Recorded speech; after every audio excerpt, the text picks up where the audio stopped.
열왕기상 2장 26절에서 35절입니다. 열왕기상 2장 26절에서 35절까지의 말씀을 교독하겠습니다. 26절입니다. 왕이 제사장 아비아달에게 이르되 내 고향 아나돗으로 가라. 너는 마땅히 죽을 자이로되 내가 내 아버지 다윗 앞에서 주 여호와의 궤를 메었고 또 내 아버지가 모든 환난을 받을 때 너도 환난을 받았은즉 내가 오늘 너를 죽이지 아니하노라 하고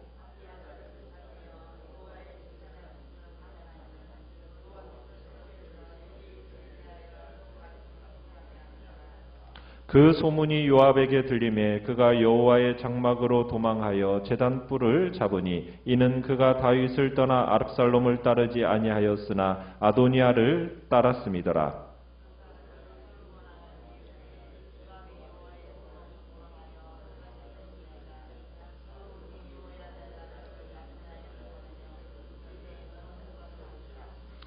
분하야가 여호와의 장막에 이르러 그에게 이르되 왕께서 나오라 하시느니라. 그가 대답하되 아니라 내가 여기서 죽겠노라. 분하야가 돌아가서 왕께 아뢰어 이르되 요압이 이리 내게 대답하더이다.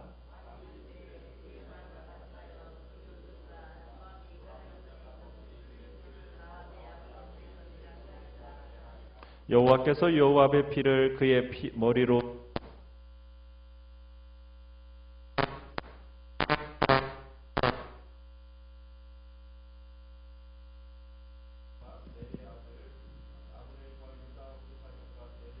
맏아들 아들 아마사를 칼로 죽였습니다. 이 일을 내 아버지 다윗이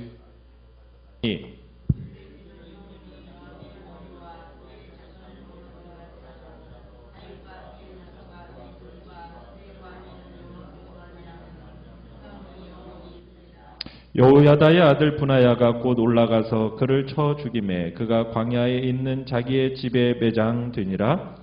왕이 이에 여호야다의 아들 분하야를 요압을 대신하여 군사령관으로 삼고 또 제사장 사독으로 아비아달을 대신하게 하니라. 아멘. 오늘 말씀의 제목은 대가를 지불하는 인생이라는 제목으로 말씀을 나눕니다. 우리가 지난주에 아도니아가 아비삭을 자기의 아내로 요구한 그 사건으로 말미암아 아도니아가 처형을 당하게 됩니다.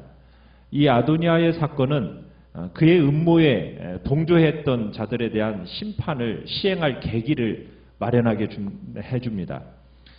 다윗은 아비아달 제사장에 대해서는 어떠한 솔로몬에게 어떠한 지시도 남기진 않았었어요. 그러나 솔로몬은 이미 22절을 보시면은 아비아달과 요압에 대해서 아도니아의 그 음모에 대한 배후 세력으로 가담했다라고 주장을 합니다. 아도니아가 죽은 이 마당에 이들에 대한 징계도 당연히 이루어져야 한다는 것이 솔로몬의 생각이었습니다. 그러나 제사장 아비아달의 경우는 이전의 충성이 참작되어서 파면당하는 것으로 그치게 됩니다.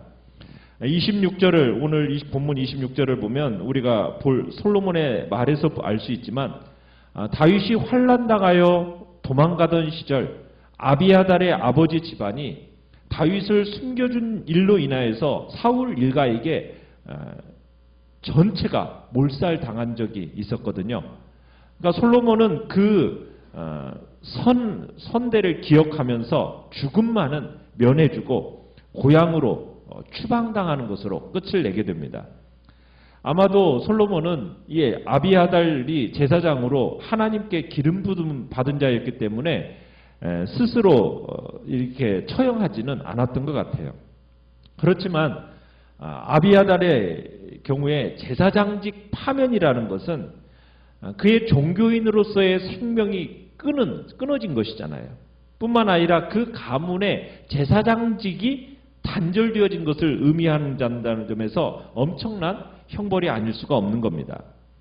솔로몬이 아비아달을 파면해서 왕의 제사장이 되지 못하게 하고 이제 고향으로 쫓아버린 이유에 대해서는 두 가지가 있는데, 하나는 아비아달이 제사장답지 못한 사람이었기 때문이었어요. 제사장은 정치와는 거리가 멀어야 합니다. 그러니까 제사장은 이스라엘의 어려운 자들, 죄인들, 그들을 위해서 하나님 앞에 늘 기도해야 하는 사람이거든요. 그럼에도 불구하고 이 아비아달이 아직 하나님의 뜻이 드러나지 않았는데도 불구하고 아도니아를 왕으로 세우려고 한 것은 제사장으로서 가장 하지 말아야 할 일을 한 거라는 거예요. 그러니까 이 사람은 아예 처음부터 정치적인 제사장이 되려고 했어요. 그러니까 제사장은 누가 왕이 되든지 왕을 위해서 기도하고 약한 백성들의 편에 서서 도와줘야 하는 사람이거든요. 그런데 아비아달은 지금 강한 자 편에 붙어가지고 자기 자리를 유지하려고 했던 겁니다.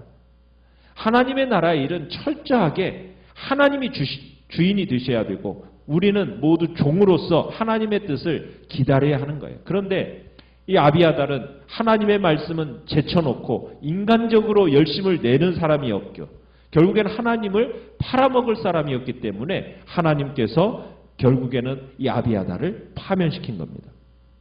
다른 하나는 27절 끝에 보면은 이렇게 얘기하죠. 여호와께서 실로에서 엘리의 집에 대하여 하신 말씀을 응하게 하려 함이라, 이렇게 말씀하고 있어요. 그러니까 제사장 엘리의 저주가 응함이라고 말씀하고 있다는 얘기입니다. 여러분, 이 사건은 약 100여 년 전의 사건이에요. 사무엘상 우리가 2장에서 엘리 제사장의 집에 선포되어졌던 하나님의 사람의 예언이 드디어 성취된 겁니다. 그러니까 여호와의 말씀은 한번 신실하게 성취되는 순간이에요. 다시 한번 신실하게 성취되는 순간이에요. 사람들은 모두 다 잊고 있었을 거예요. 그런 말씀이 있었는가 싶었을 정도예요. 이런 처분을 내리는 솔로몬도 그렇고 지금 처분의 대상이 되는 아비아달도 그렇고 그 말씀에 대한 인식조차 못하고 있었을 겁니다. 그런데 성경 기자는 새삼 이 일을 언급하는 거예요. 그 이유가 무엇이겠습니까? 모든 역사의 흐름은 하나님의 뜻과 하나님의 계획하심 속에 있다라는 것을 우리에게 다시 한번 강조하고 있는 거, 확인시켜주기 위함입니다. 그러니까 하나님의 말씀과 하나님의 약속은 때로 지나치게 지연되는 것처럼 막 보여지기도 해요. 그렇지만 하나님의 말씀은 반드시 이루어집니다. 우리가 볼 때는 이게 너무 지연되다 보니까 이루어지지 않을 것처럼 여겨지기도 합니다. 그러나 하나님의 말씀은 지금까지 한 말씀도 이루어지지 않은 것이 없었습니다. 모든 말씀이 다 이루어졌어요. 하나님은 당신이 하신 말씀을 한 가지도 잊는 법이 없으십니다. 당신이 정하실 때 반드시 그 일을 이루신다는 거예요. 하나님께서 우리에게 약속하신 말씀 중에 이루어지지 않은 딱 한 가지가 지금 있습니다. 뭐가 아직 이루어지지 않았습니까? 예수님이 다시 오신다는 재림의 사건 하나만 남았어요. 그 사건이 지연되고 너무 지연되다 보니까 안 이루어질 것처럼 세상 사람들은 이야기하고 기롱하지만, 조롱하지만, 그러나 하나님의 말씀은 반드시 이루어집니다.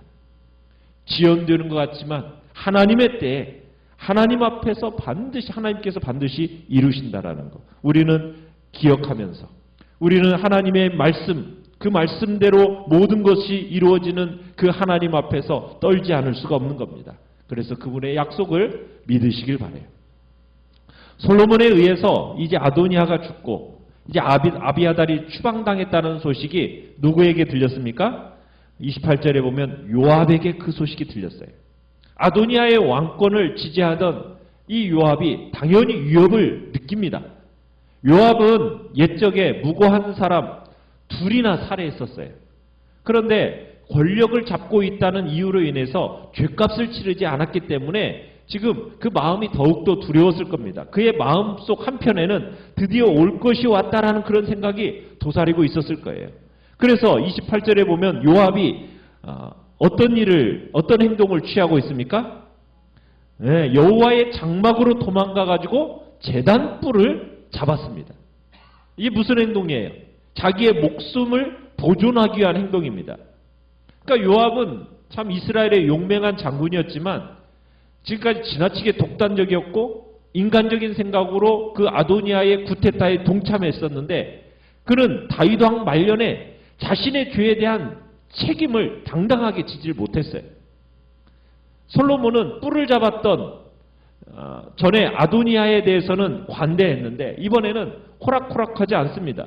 제단의 뿔을 잡고 있는 이 사람에 대해서는 항상 적절한 재판의 과정을 통해서 유죄의 판결이 날 때까지 보호받을 수 있었어요. 그러나 지금 제단의 뿔을 잡고 있다는 소식을 들은 솔로몬은 이 요압에 대해서 어떤 명령을 내리고 있습니까? 29절에 보니까 그 자리에서 끌어내어서 그를 쳐 죽이라고 합니다.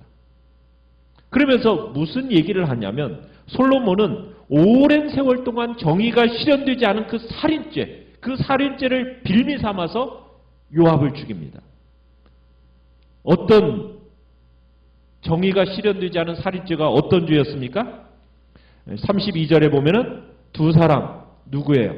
무고한 사람 아브넬과 아마사를 죽인 데다가 또 오랫도록 다윗 왕권을 무시하고 급기야는 반역에 가담했던 그의 죄에 대해서 참으로 제단뿔을 잡는다는 이유로 사면받지 못합니다.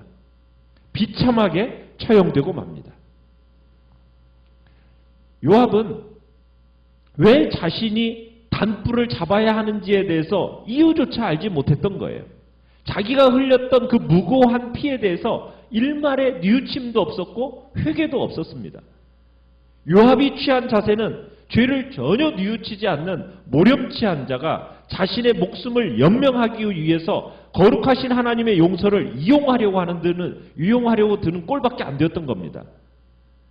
그러나 사람의 법도 그렇지만 하나님의 법도 자신의 죄를 가리기 위해서 그 하나님의 법을 수단으로 이용하잖아요. 그럴 때 하나님은 그 사람을 용서하시겠습니까? 용서하지 않습니다. 의식이나 법보다 중요한 게 뭡니까? 정직한 마음을 갖는 거예요. 그런데 지금 이런 사람이 하나님의 은혜의 수요 대상이 될 수 있느냐? 없다라는 거예요. 하나님의 은혜라는 것은요, 절대로 눈먼 은혜가 아니거든요. 하나님은 은혜의 하나님이시지만 결코 만만하게 여겨질 뿐이 아닙니다. 하나님은 공의의 하나님이십니다. 악인들은 하나님의 그 거룩하신 이름과 은혜까지도 자신들의 형편에 맞추어서 이기적으로 이용하려 들지만 그런 자들에게 주어질 은혜는 조금도 없습니다. 하나님은 당신에 대해서 진실한 경외와 사랑을 그 소유한 성도들에게는 측량할 수 없는 그 축복과 한량없는 은총을 부어주시지만 도리어 하나님의 은혜를 역이용하는 자에 대해서는 하나님은 반드시 대가를 지불하게 하시는 겁니다. 그러니까 하나님의 용서는 진정으로 회개하는 자, 애통한 자, 가난한 마음을 가지는 자, 그런 사람들에게 베풀어지는 거지 교활해가지고 당장 그 자리에서 위기를 모면하는 그런 사람들에게 주어지는 은혜가 아니라는 거죠. 그러니까 요압의 비참한 최후가 주는 교훈이 바로 그런 겁니다. 아비아달은 오래전에 선포된 예언을 성취하기 위해서 어떻게 보면 추방당했습니다. 요압의 경우에는 지연된 정의가 실현이 되어졌습니다. 자, 솔로몬은 자신이 요압을 처형한 일로 인하여서 33절에 보면 그런 표현을 쓰고 있어요. 하나님이 다윗의 집안에 영원히 뭘 주실 것이다? 평강이 주어질 것을 확신하면서 이야기를 합니다. 그리고는 솔로몬은 아비아달의 자리에 누구를 임명을 합니까? 35절에 봅니까? 사독을 임명하고요. 솔로몬은 또 요압을 대신해서 누구를 군사령관으로 삼습니까? 브나야를 군사령관으로 삼습니다. 그러니까 두 사람의 임명을 통해서 자신의 즉위를 지지하고 도왔던 이 사람들에게 포상이 주어지고 있는 거죠. 우리는 저지른 죄에 대해서는 하나님의 앞에 책임이 따르고 대가가 지불되어진다는 것을 다시 한번 지금 요압을 통해서 확인하게 됩니다.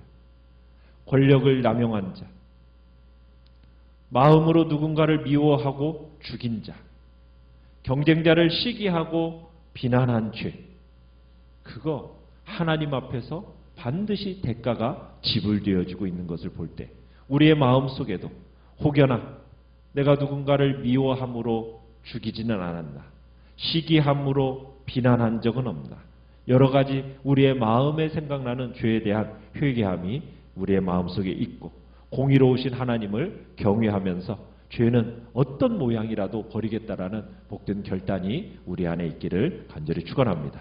말씀을 생각하면서 기도하시고요. 연약 기도하시고요.